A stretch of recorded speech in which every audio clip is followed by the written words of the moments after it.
Ja som mal príležitosť s Jarom Filipom sa stretnúť len raz v živote. Jeden jediný krát naživo. A to keď sme skúšali na Vysokej škole muzických umení absolventské predstavenie Princezna Turandot, ktoré režiroval Pálko Mikulík ako náš ročníkový vedúci.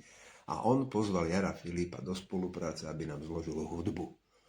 Na jedného dňa sa otvorili dvere hore v Redute na divadelnej sále v zákulisí a vtrhol výchor, ako keď na námestí začne sa točiť vzduch a všetko sa z námestia zdvihne, všetky tie listy a papiere lietajú vo vzduchu.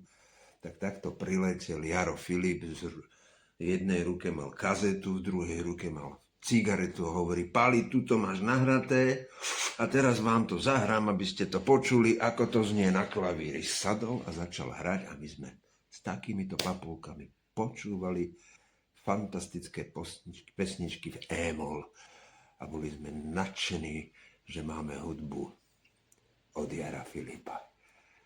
No a ešte si spomínam, že vlastne dávno predtým, ako som ho stretol, tak som ho zbožňoval, pretože pre nás boli Lasica, Satinský a Filip, títo traja najvyššie postavení v našej divadelnej kultúre, podobné ako v Čechách Verich, Voskovec a Ježek. Svätá Trojica.